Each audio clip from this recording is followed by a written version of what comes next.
Hello, VC Coralaholic coming back at you with another vinyl finds video. So these videos, the last video I did was all CDs, cassettes, and one DVD. This one is vinyl. I picked this up at a record show that I went thrifting. They had a record show, and then at a Goodwill outlet. So first one's up is at the Goodwill outlet. If you watched my last video, this is a big place that everything that they take off the shelves that they can't sell anymore. They do it for 50%, and then they're like, it's past date. Then they just sell it at a reduced big distribution center. So they pulled out this media bins, and it was the last bin that came out, and you have to wait until they say you can go and approach because there are literally people lined up all the way down, ready just to pounce on this stuff. So I kind of looked down. It was like a lot of VHS tapes on this last one that they brought out, and I just seen out of the corner of my eye this album sticking out there in the last bin, the Arctic Monkeys AM.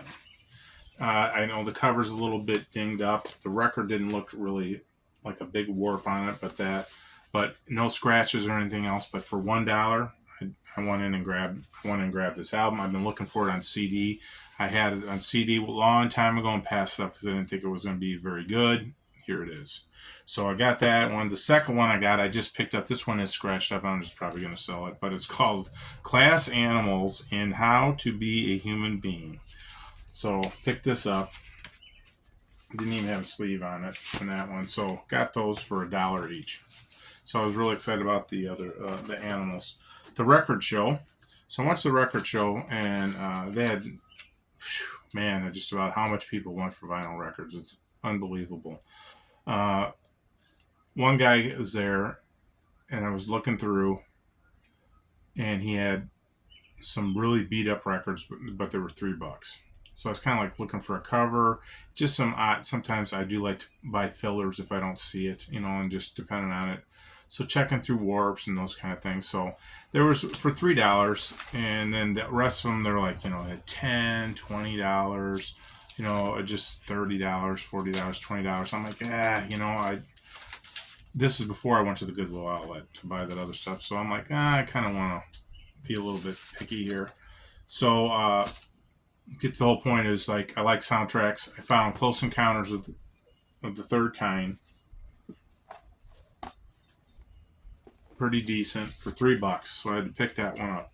And then he went around and he was put on the crates behind me that I looked through, and it's like $5 each, $5 each. I'm like $5 each, so sometimes I want to clarify. I don't want to go grab a bunch of stuff and then misunderstand it or whatever else. So I was like, so these are $5 each. He goes, yeah, anything under $20 is $5. Anything that's over $20, it's half off the price of the cover. I'm like, oh, okay. So I went through and I picked up Diner, the original motion picture soundtrack. It's a promo. It's got a lot of the Fleetwoods, Clarence Henry, the Dell Vikings, Bobby Darin, Elvis Presley, Don't Be Cruel. Just that 60s, 50s, 60s music, a whole lot of shaking going on. So I like the movie. It's got actually, who's it got in here? I'm trying to think. Mickey Rourke, Steve Guttenberg, Kevin Bacon, Tim Daly, and Daniel Stern. So, and they'll show that one bit where he goes nuts, Daniel Stern, about his records or his girlfriend moved his records and they weren't in order, so how much they mean to him. Somebody's got that on a blog or something, but so I picked that up $5. I picked trying to get into this group a little bit, and I don't really see it anywhere. So this was marked for $20. I'm like, again, it was like $5. So I got Nectar, Remember the Future. And then I also got their next album, Nectar 14 Down to Earth. I picked up that album. Pretty good shape for $5. I was really excited about that. I don't see these albums out there, and especially for that price.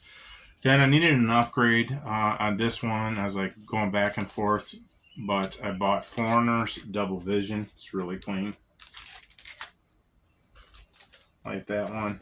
And then the last one was I've got a copy of this, but it wasn't. It was like a different version. It said it was the James Gang, and it was the James Gang 16 Greatest Hits, and it was on the 2 LPs.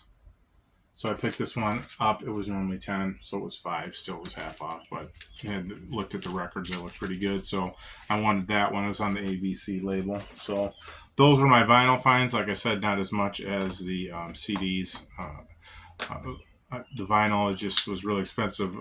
He did have, though, some great records there, and I posted a short. He had Motley Crue's album on there, and he put it in a plastic sheet, plastic outer case, like you would do for baseball cards or Pokemon cards or whatever kind of cards to protect it. And it was there, and it had $350 on it, and then it was half off, so it would have been $175. I'm like, and so I was talking to him about it, and he had a few others in there. He had some David Bowie, but the big one that he had in there, and I didn't take a picture of it because there's a lot of people around wanting to get stuff. He had the first Guns N' Roses album, Appetite for Destruction, on how it was originally on the original outer thing before they changed it, and he had that for $800. He's like, I played it once, that's it, and it would still have the shrink around it, but $800, so it would have been $400 on that one. So, I mean, I get the pricing ploy too. It made sense. Things are $20. You go, hey, it's $5. Of course, it's a good selling thing. He got my attention. He had a lot of people that actually were buying from there, where those other guys were like stuck on their prices, and these albums were in like really crappy condition. And I was just like,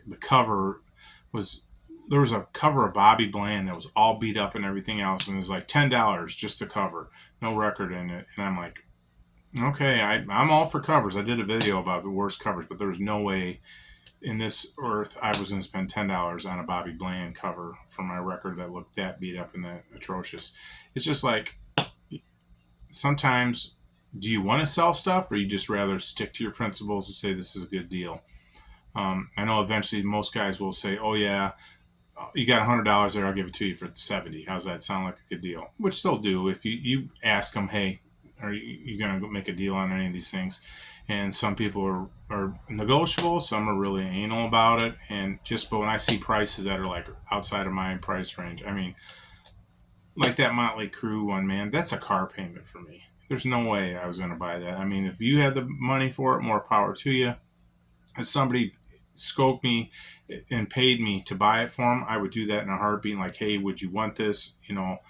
I would be really conscious and want their opinion on it and just give them everything. But I mean, there's no way I would buy that. So whoever has that kind of money, more power to you. I'm not called the thrifty music collector for any other reason why, because I love music. I love artists, but I just got to draw the line somewhere. So I rambled on a little bit too much. I hope everybody's doing well. Hope you enjoyed the video. God bless as always. Stay classy, VC.